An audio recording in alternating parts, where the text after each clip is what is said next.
Assalamualaikum warahmatullahi wabarakatuh. Kepada yang terhormat Bapak Juhana Sakmal MPD dan teman-teman yang saya banggakan.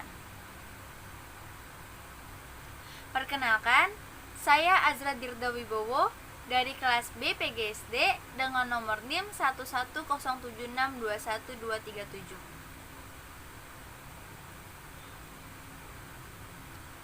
Pada kesempatan kali ini, izinkan saya untuk membawakan ceramah singkat yang berjudul Hidup Sehat dan Bersih di Sekolah.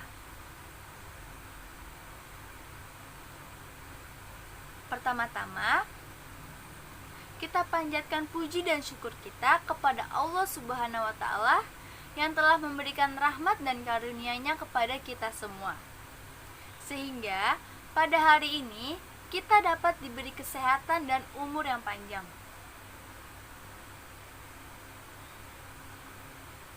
Baik, sebelum Ibu mulai, Ibu pengen tanya kepada kalian semua, apa sih hidup sehat itu?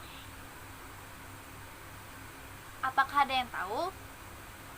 Ya, hidup sehat dan bersih merupakan sesuatu yang sangat diinginkan oleh semua orang. Mengapa seperti itu, Bu? Karena dengan hidup sehat, kita akan terhindar dari banyaknya penyakit, entah itu dari virus, bakteri, maupun kotoran-kotoran lainnya. Dengan berperilaku hidup sehat dan bersih, dapat menolong diri kita sendiri dan orang-orang yang ada di sekeliling kita. Seperti contohnya di sekolah. Kita ambil contoh singkatnya saja.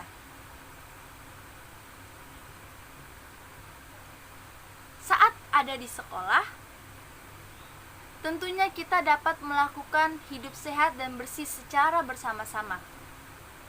Tidak hanya sendiri. Seperti kita dapat melakukan kerja bakti secara bersama-sama setiap minggunya. Kita juga bisa menerapkan jadwal piket di dalam kelas agar masing-masing kelas bertanggung jawab atas tugasnya.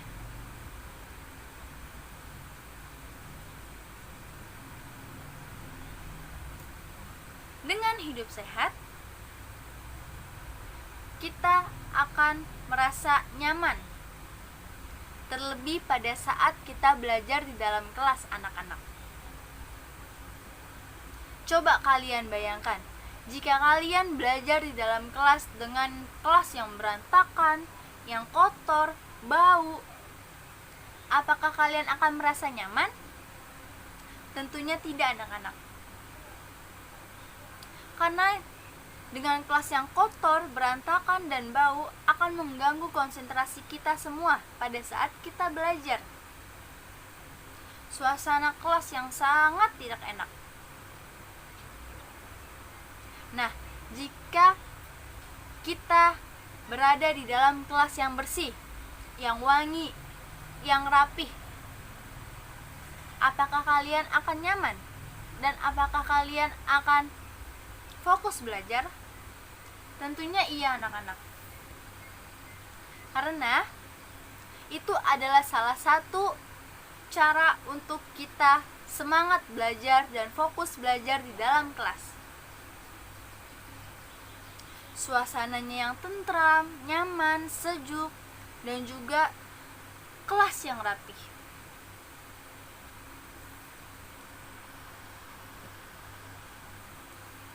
Maka dari itu, marilah kita semua menerapkan hidup sehat dan bersih secara bersama-sama. Dimulai dari diri kita sendiri dulu ya, anak-anak. Nah, Ibu akan kasih tahu bagaimana cara menerapkan hidup sehat dan bersih di dalam diri kita sendiri. Pertama, kita harus memakan dan minum makanan-minuman yang bergizi. Seperti contohnya yang mengandung 4 sehat dan 5 sempurna. Ada sayuran, buah-buahan, lauk pauk, dan juga susu.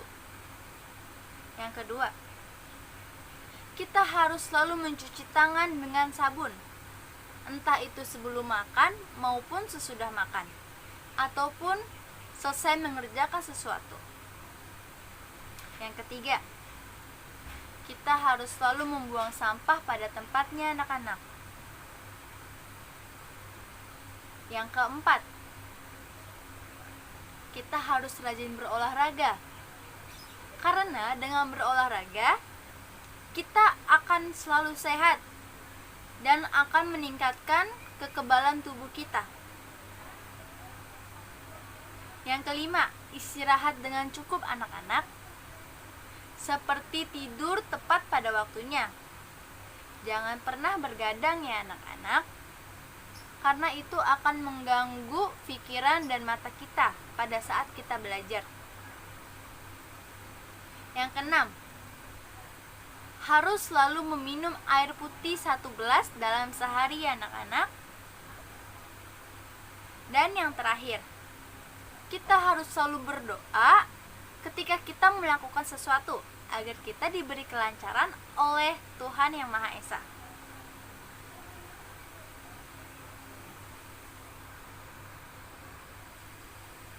Nah, itulah tips-tips yang dapat Ibu berikan kepada kalian, yang dimulai dari diri kita sendiri. Ibu juga mempunyai tips supaya kita menerapkan hidup sehat dan bersih di sekolah anak-anak. Yang pertama, perhatikan ya. Kita harus membuang sampah pada tempatnya. Yang kedua, kita harus merawat dan menjaga lingkungan yang ada di sekitar sekolah. Yang ketiga, kita harus menerapkan dan bertanggung jawab atas tugas kita yang telah diberikan guru, seperti menerapkan jadwal piket yang ada di dalam kelas. Yang keempat, ketika kita melakukan kerja bakti, kita harus melakukannya dengan sepenuh hati anak-anak, karena kita melakukannya secara bersama-sama. Yang kelima, kita harus membersihkan barang-barang yang telah habis dipakai, seperti kita melakukan praktik. Tentunya, barang-barang yang habis kita pakai harus kita bersihkan dan rapikan kembali dan ditaruh di tempat yang benar. Dan yang terakhir, kita harus selalu bertanggung jawab atas semua yang ada di sekitar sekolah dengan menjaga dan merawat lingkungannya. Dengan menerapkan hal-hal tersebut, kita dapat terhindar dari banyaknya penyakit anak-anak, banyaknya virus, bakteri, maupun kotoran-kotoran. Dan kita akan merasakan kenyamanan ketika kita menerapkan hidup sehat tersebut. Karena tidak untuk ibu anak-anak, ini untuk kalian semua. Kalian yang untung, kita semua yang untung ketika kita menerapkan hidup sehat dan bersih. Kita akan merasa nyaman di dalam kelas, kita akan semangat belajar di dalam kelas, kita akan merasa nyaman, wangi, kita akan terhindar dari banyaknya penyakit, dan kita akan fokus pada saat belajar.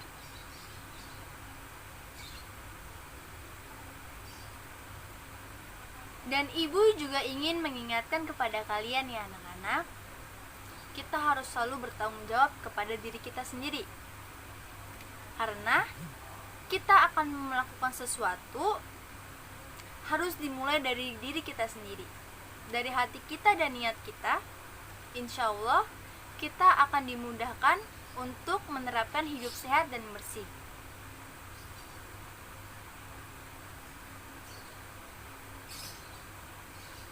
Anggap saja sekolah adalah rumah kedua kalian anak-anak, setelah rumah yang kalian tempati. Kalian harus menganggap sekolah adalah tempat kalian juga, yang kalian rawat, yang kalian jaga dengan sepenuh hati kalian. Dan itu untuk kalian semua anak-anak. Nah, demikianlah ceramah yang Ibu sampaikan. Semoga dapat bermanfaat untuk kita, untuk Ibu, untuk kalian semua.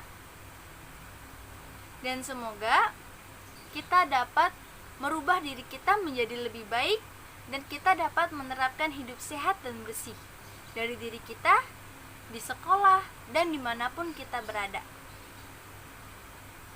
Mohon maaf bila Ibu ada kesalahan kata pada saat menyampaikan ceramah. Kurang lebihnya, terima kasih. Wassalamualaikum warahmatullahi wabarakatuh.